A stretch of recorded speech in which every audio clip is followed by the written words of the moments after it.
Et coucou et bienvenue dans Mon Cher Cerveau, le podcast qui vous donne la notice d'utilisation de votre cerveau, cette fabuleuse machine qui contrôle tout, de vos pensées à vos actions et même vos émotions. Et c'est le sujet aujourd'hui, comment mieux gérer vos émotions. Eh bien, je vais commencer avec une petite histoire qui va vous permettre de comprendre comment le cerveau, en fait, génère vos émotions. Et pour que vous compreniez comment il gère vos émotions, eh bien, je vais commencer par une petite histoire. En fait, c'est l'histoire incroyable de Phineas Gage.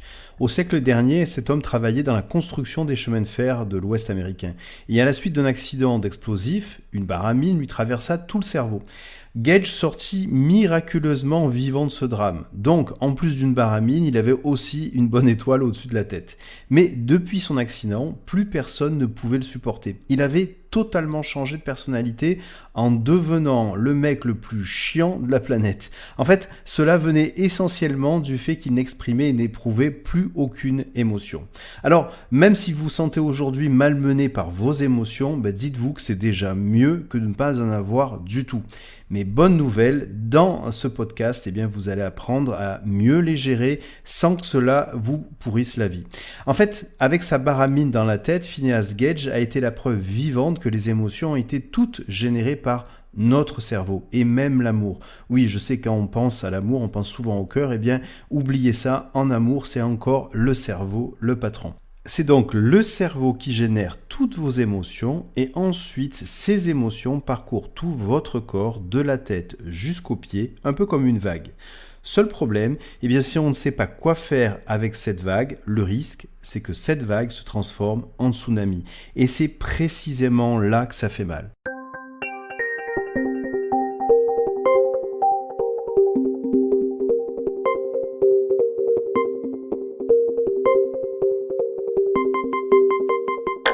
Alors voilà, maintenant que vous savez que c'est votre cerveau qui fabrique vos émotions et qu'ensuite l'émotion parcourt tout votre corps de la tête jusqu'aux pieds comme une vague, eh bien il faut aussi savoir que lorsque votre cerveau génère une émotion, en fait, il génère aussi un message. Que derrière chaque émotion, il y a un message.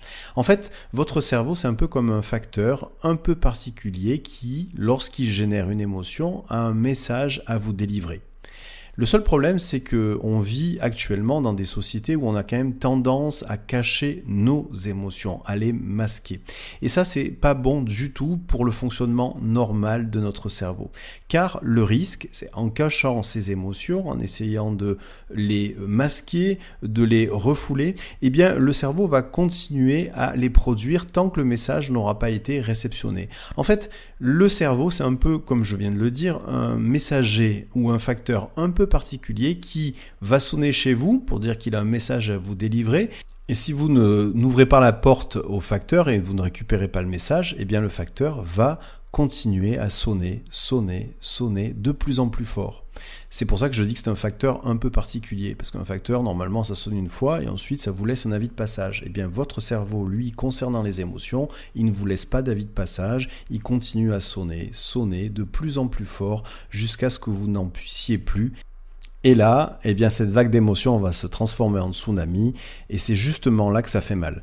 Et donc, l'objectif, c'est de comprendre déjà dans un premier temps à travers ce podcast quels sont les messages de vos émotions.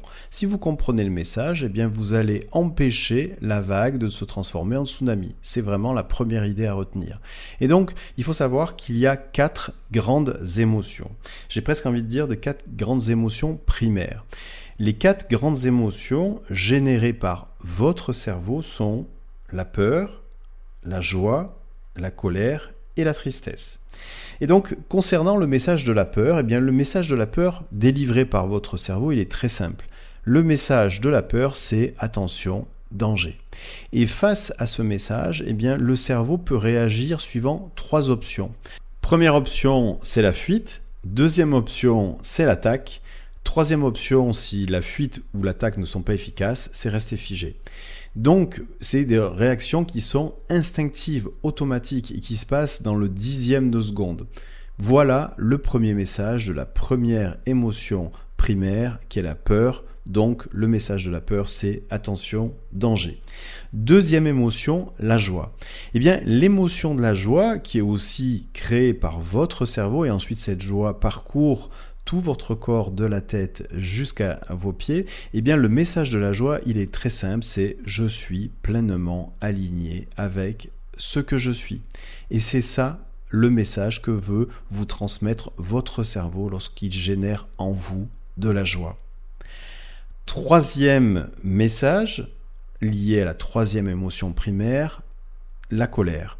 Eh bien, lorsque votre cerveau génère de la colère et que cette colère parcourt ensuite tout votre corps de la tête jusqu'aux pieds comme une vague, eh bien, en fait, votre cerveau a le message suivant à vous délivrer, c'est « Attention, méfie-toi de ceux qui n'ont pas la même vision que toi du monde ». C'est ça le message de la colère. Dernière émotion primaire, la tristesse.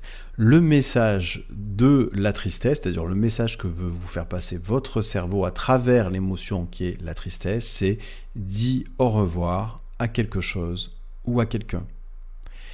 Voilà, maintenant que vous connaissez les 4 messages des 4 grandes émotions générées par votre cerveau, que sont la peur, la joie, la colère, la tristesse, eh bien il faut savoir que toutes les autres émotions, tous les autres sentiments sont ni plus ni moins qu'un mélange de ces 4 grandes émotions primaires. Vous savez, un peu comme les couleurs primaires qu'on mélange entre elles pour obtenir toutes les autres couleurs. Là, c'est exactement la même chose. C'est sur la base de ces 4 grandes émotions primaires, que sont donc la peur, la joie, la colère et la tristesse, que votre cerveau va fabriquer un panel d'émotions et de sentiments à travers votre corps. Et c'est ça qui est très important à comprendre. Vous avez maintenant donc compris que chaque émotion, eh bien, derrière chaque émotion, il y a un message que veut vous faire passer votre cerveau, que cette émotion, eh bien, parcourt tout votre corps de la tête jusqu'aux pieds comme une vague, et que le fait de retenir cette émotion ou ne pas comprendre le message, eh bien, peut transformer cette vague en tsunami. Donc, gérer vos émotions, eh bien, ce n'est pas ne pas avoir d'émotions, parce que c'est impossible. Gérer ces émotions, ce n'est pas non plus les cacher, parce que là, encore une fois, le risque, c'est transformer la vague en tsunami, mais gérer ces émotions, c'est comprendre le message de l'émotion et laisser passer la vague, sans qu'elle se transforme en tsunami. En fait, un peu comme disent les bouddhistes, comme un oiseau qui traverse le ciel sans laisser de traces. C'est exactement ça. Alors maintenant, je vais vous proposer une technique de visualisation qui a pour objectif de faire en sorte que la vague ne se transforme pas en tsunami. Pour cela, je vais vous demander de vous installer confortablement assis sur une chaise, dans un endroit dans lequel vous n'allez pas être perturbé pendant au moins 10 minutes, avec un casque sur la tête ou des oreillettes, de façon à être immergé plus intensément dans ce podcast et suivre ma voix. Et je vais vous demander donc maintenant de vous remémorer une émotion que vous avez ressentie dernièrement, alors pas forte, pas trop forte, puisque sinon ça serait au stade du tsunami, mais une émotion au niveau du stade de la vague. Alors l'objectif, c'est de limiter la hauteur de la vague avec cette technique-là. Donc vous doutez bien que ça va pouvoir être utile pour une émotion avec laquelle vous n'êtes pas à l'aise. J'ai pas envie de parler d'émotions négatives, mais en tout cas de parler au moins d'émotions avec lesquelles vous n'êtes pas à l'aise. Et peut-être que cette émotion-là, le fait de vous la remémorer maintenant, eh bien, ça va permettre de vous replonger un peu comme dans l'instant dans lequel vous avez ressenti pour la première fois cette émotion il y a quelques jours. Et dans un premier temps, je vais vous demander de porter votre attention sur ce que ça vous fait à l'intérieur de vous. Car n'oubliez pas, une émotion, encore une fois, est gérée et générée par votre cerveau, et ensuite cette émotion parcourt tout votre corps, de la tête jusqu'aux pieds.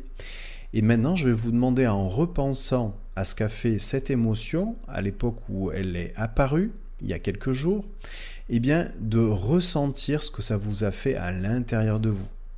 Et est-ce que maintenant, le fait de repenser à cette émotion, eh bien, ça génère à l'intérieur de vous ces modifications ? Est-ce qu'il peut y avoir, par exemple, votre respiration qui a été modifiée ? Ou alors est-ce que vous ressentez quelque chose dans le ventre ? Est-ce que vous ressentez peut-être un nœud au niveau de vos respirations, au niveau de votre ventre ou quelque part dans votre corps ? Est-ce que vous ressentez du chaud, du froid ? Quelque chose peut-être de plus diffus dans votre corps ? Prenez le temps d'analyser ce que vous ressentez à l'intérieur de vous. N'hésitez pas à mettre le podcast en pause pour finalement lister les sensations que vous avez à l'intérieur de vous. Et pour que vous soyez le plus proche de la vérité, de ce que vous ressentez, eh bien vos phrases peuvent commencer par « là, je ressens à tel endroit de mon corps telle chose ». Ça fait comme si telle chose, et ainsi de suite, et ainsi de suite. Prenez le temps de faire cette analyse parce que c'est le point de départ indispensable de la gestion de cette émotion. Comprendre qu'est-ce que cette vague fait dans votre corps en termes de sensations, qu'est-ce que vous ressentez. Alors maintenant que vous avez listé ces sensations, que vous avez une idée assez précise de qu'est-ce que fait cette vague d'émotions dans votre corps, eh bien je vais vous demander de fermer les yeux, si ce n'est pas déjà fait, et puis d'imaginer que cette émotion qui a des effets dans votre corps, eh bien vous ayez la possibilité de la sortir de votre corps, en gardant les yeux fermés bien entendu, et que cette émotion va se poser dans vos mains. Vous mettez vos mains devant et vous imaginez que cette émotion se pose dans vos mains.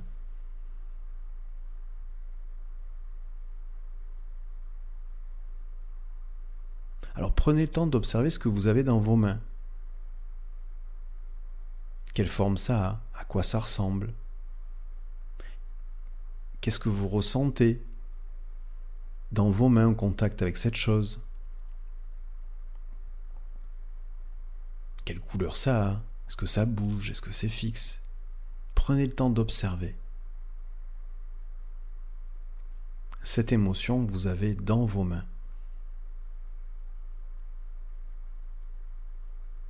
Maintenant que cet objet, vous avez pris le temps de l'observer et qu'il est dans vos mains, eh bien vous allez imaginer que vos mains vont pouvoir être télescopiques et vos bras aussi, et vous allez pouvoir amener cet objet qui est encore dans vos mains très très très loin devant vous, à l'horizon, jusqu'à ce que cet objet devienne tout petit, il aille très très loin, que vos mains l'accompagnent jusqu'au bout, jusqu'à ce que ce soit plus qu'un tout petit point très très loin à l'horizon.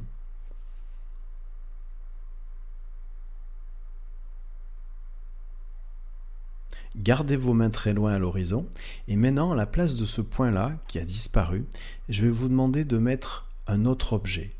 Un objet que vous avez cette fois-ci envie de garder à l'intérieur de vous. Un objet qui vous fait du bien.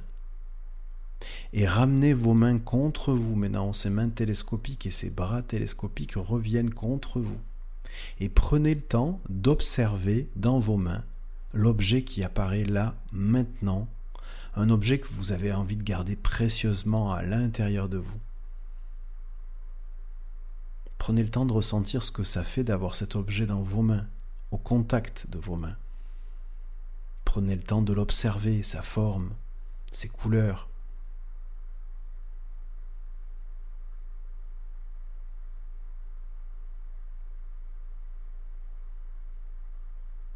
Maintenant que vous avez observé sa forme, ses couleurs, et que vous savez ce que ça fait d'avoir cet objet dans vos mains, et que vous avez envie de le garder à l'intérieur de vous, eh bien je vais vous demander dans un premier temps de définir un lieu dans votre corps où vous avez envie de poser cet objet, comme une ressource, comme quelque chose qui vous aide, comme un apprentissage,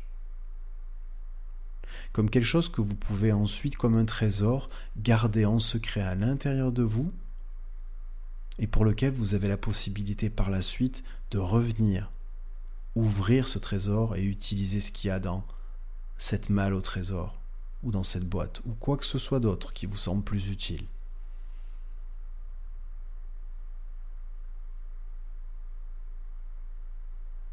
Maintenant que vous avez défini l'endroit dans lequel vous avez envie de poser votre trésor, cette ressource, cet objet que vous avez envie de garder à l'intérieur de vous, eh bien je vais vous demander maintenant par la pensée, toujours en gardant les yeux fermés, de mettre cet objet à l'intérieur de vous et ressentir ce que ça fait d'avoir cette ressource à l'intérieur de vous.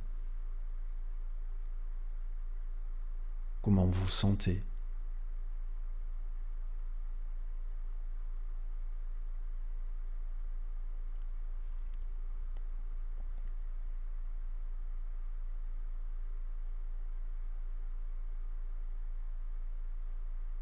Prenez le temps d'apprécier cet instant-là, d'apprécier le fait d'avoir cette ressource à l'intérieur de vous, de la ressentir à l'intérieur de vous, de pouvoir l'utiliser à l'intérieur de vous.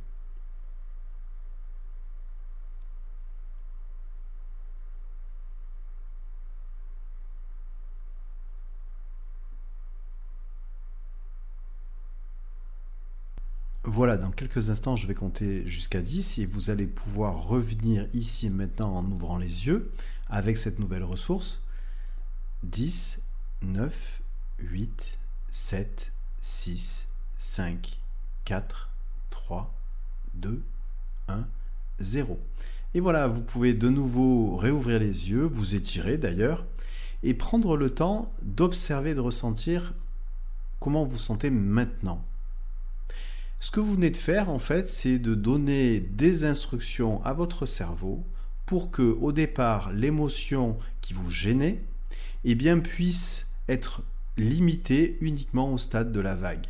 Alors, c'est effectivement un langage un peu particulier. Vous avez pu voir les langages que j'ai utilisés. C'est un langage lié à des images. Et c'est une façon, en fait, de donner des consignes à votre cerveau. Vous avez donné des consignes de fonctionnement à votre machine cérébrale en y produisant des images. C'est grâce à cette visualisation que vous avez réalisée les yeux fermés, et bien que cette émotion avec laquelle vous étiez inconfortable a pu se dissiper. Finalement, vous avez maîtrisé la hauteur de la vague, sans qu'elle se transforme en tsunami, et cela a permis justement à la vague de parcourir tout votre corps et ensuite de disparaître. C'est ça l'objectif de cette technique à travers une technique de visualisation. Voilà, alors écoutez, à travers ce podcast, vous avez aujourd'hui appris déjà que c'est votre cerveau qui génère toutes les émotions, qu'il y a 4 grandes émotions primaires qui sont la peur, la joie, la colère et la tristesse, que le mélange de ces 4 grandes émotions eh bien, donne d'autres émotions et des sentiments, toutes les palettes d'émotions et de sentiments que vous connaissez, que derrière chaque émotion il y a un message que veut vous faire passer votre cerveau et qu'il y a aussi des techniques pour faire en sorte que la vague reste au stade de la vague sans se transformer en tsunami, puisque l'objectif c'est justement de laisser passer cette vague. Voilà. Écoutez, ça a été un vrai plaisir de partager ce moment avec vous encore une fois. Si vous avez aimé ce podcast, eh bien n'hésitez pas à liker, à le partager et à vous abonner pour être informé de la prochaine sortie, du prochain épisode. Dans tous les cas, je vous dis à très bientôt.